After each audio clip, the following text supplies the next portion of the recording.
Thank you so much, Johannes, for presentation, and that, yes, definitely we will find out. Yeah, I even have a slides. That's amazing. So because we have a very short time, so it's only 10 minutes for presentation, and I took a little bit aside from presenting scientific papers. Yes, there is a scientific paper behind, and there is a scientific project, Erasmus project, plus 3 years of hard work behind this topic. But let's look. I will tell you a little bit more, like why this, what is the STEAM approach, why the art-driven skills would be connected to future skills, 21st century skills, because it's actually a very interesting and fascinating topic. So we all know that there have been new requirements for education. There have been a lot of challenges that we need to teach differently. We need to teach new skills for students, for future professionals. And yes, I mean, we are changing our education system. That's why thank you so much for organizing a conference on the topic, because I think this is very important. It's really important. And among these 21st century skills, I believe you already have seen picture of the old 21st century skills, but there is something which is very close to my heart. And this is called creativity and innovation. And because I specialize in innovation management, I've been studying innovation management processes for more than 20 years. And innovation is not existing without creativity. So even in the most serious companies, the innovations do start with developing ideas. So that's why we need to focus on creativity, and we need to focus on developing innovativeness, innovation skills, in order to equip our future professionals, our students, with something which they would really be using in their everyday working in the companies. And here, why STEAM? When we started to think about these new skills, we all were coming, all our partners working mostly from the technological universities, engineering schools, architecture, so all like from the serious science. And they were mostly from the STEM subjects.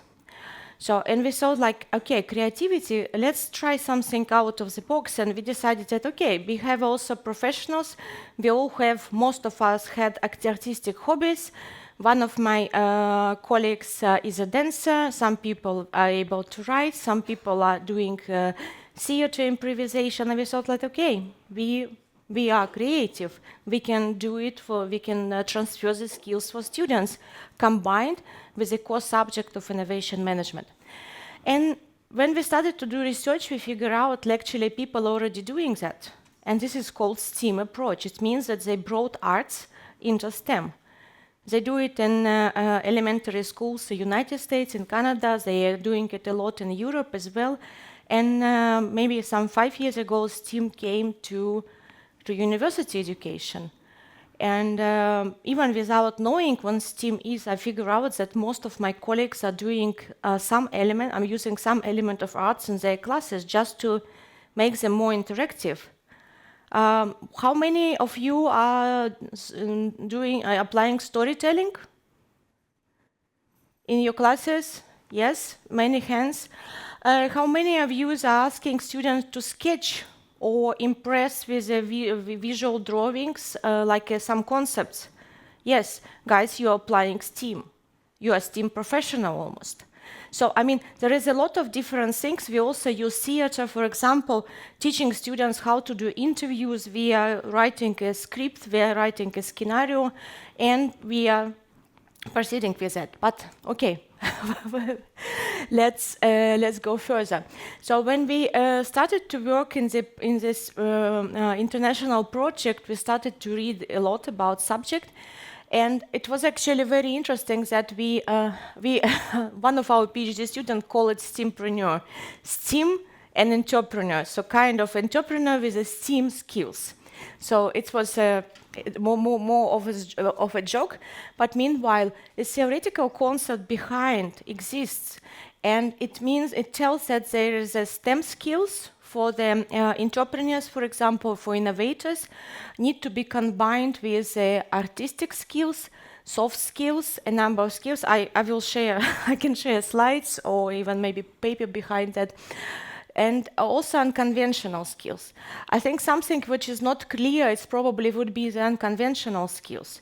And unconventional skills, it means that different type of skills or abilities which would be able to stimulate development of new ideas, new creative approaches, and really to think outside of the box, to apply this kind of disruptive practices. You know, like when we are doing disruptive innovation, we are able to do everything. We can change markets, we can bring new, significantly, like radically new products, services and such. So this is very important. And this is a very, very important component of the whole concept. So, but we had 3 years. We had 3 years of doing this research, and yes, as a scientist, we started with literature review. We found a lot of sources. We came with several theoretical models, just for example, like one we showed you before. Then we were doing expert evaluation. We did the focus groups with companies, with academia, with workshop with students. Of course, we were teaching classes, we were collecting feedback, especially before, after class. And in the end of the project, we conducted also the survey, and we have about like over 100 responses for that, both from industry and from academia. So yes, it's a multi-stage process. That means it's not something which I brought out of my head by doing like couple interviews. It's a result of the teamwork over several years. So we came up with 34 skills. Set of skills. It's about written here, but I can share more information on that if needed. There is did a lot of different analysis. There was also like a factor analysis was a major component of what we came up with 8 groups of skills. And they are including all of them like different aspects of creativity, of adaptability, of ability of students and professionals, of course, to think differently, especially like this one, for example, like wrong thinking, strange making, also all related of the different way and approaches of exploring our brain abilities to the fullest to come up with a creative, new, interesting ideas.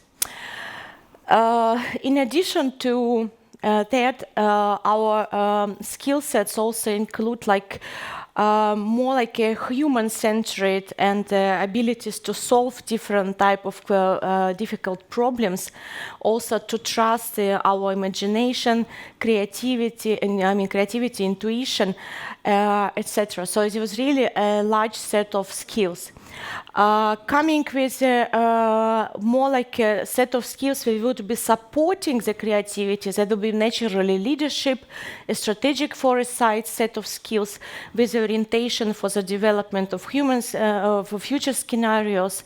Also, mastering the communication and collaborative processes in the organization, within and outside of the organization. And that was our final model, I think.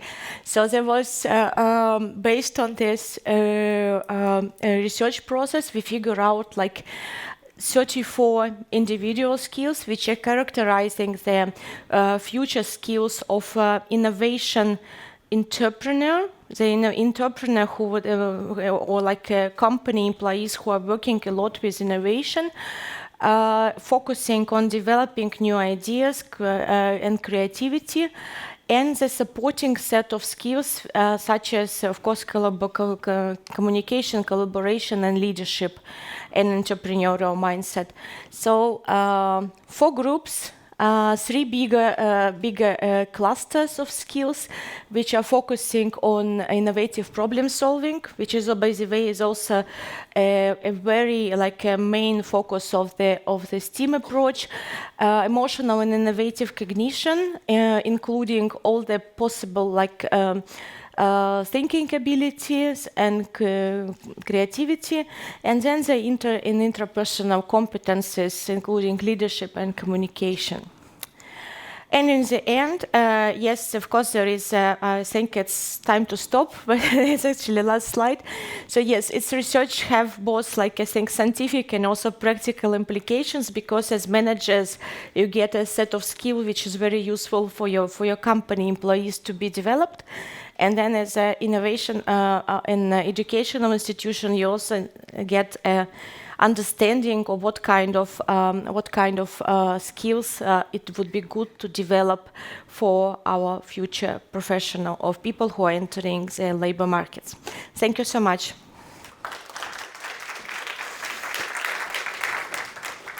Thank you, Daria. Have you seen concrete evidence that teams that have actually trained in art-driven or STEAM-based methods actually perform better in terms of innovation outcomes, and has this also been measured? Yes, of course. We spoke with the companies, like for example, French Renault. They are doing trainings, art-driven trainings, like in visual arts and theater for their employees. At least it's one example. Yes, so and these teams are performing actually quite effective. Okay. Do you know how they measure it also? What kind of KPIs do they use? For KPIs, I think they're using the quality of the products they're developing. And for example, a company, I think we all know very shiny Swarovski, right? So they have both designers and engineers in the company, and to make them work productively and together, there is also applying art thinking, design thinking methods. Yep. Right. Another question from Slido. Many companies that now claim to support creativity and interdisciplinary still evaluate their employees through rigid KPIs. So, in your opinion, can true STEAM-based innovation flourish without changing the way we actually measure the performance? Which is what? What you define by the strategical way of measuring performance? This is something that a person from the audience asks. So, can we actually measure creativity in the KPIs that we are used to, measure innovation with? Okay. So a quick answer would be that if you imagine the innovation funnel, innovation process, so the creativity and of course the art-driven methods, they have the most impact on the first stage, where the ideas are generated. And then when ideas are selected, so my understanding that the stage gate approaches, so they are working such filters to estimate what are the best ideas. Yeah. Can we get a microphone over there? We have one question from there. Hello, my name is Daria Milaeva and I'm from TalTech. I'm just curious where in Tallinn here or in Estonia in general we can see this practice of STEAM. It's really interesting. Yes, thank you. Who makes it actually? That's actually the core of my project, of my tag project, which I'm doing in TalTech, to figure out and to provide a training for the companies who would be doing that. So for time being, I'm still in the early stage of the research, but I'm doing it as a training for employees in Estonian University of Life Sciences. So we are having a series of the workshop, how to apply these methods, including also art and design thinking for teachers, at least. Yeah. Thank you. But thank you for the question. I think it's very important. We have one more question over here. Thank you. In your presentation, I saw you mentioned creativity several times. So I have a question on my mind for a long time that I wanted to ask. Do you think in this modern world, problem solving is more important than creativity, or is just equal? It's not more important. I think it's quite equal, but problem-solving skills is very important nowadays, because that's why we are changing the courses more to be based on the challenge-solving competition, different types of hackathons and such. So problem skills are also very important, and they are included in the 21st century skills. I wouldn't choose one. I think it's just different side of your brain. Different type of thinking approaches. Excellent. Thank you so much. An applause, ladies and gentlemen. Thank you.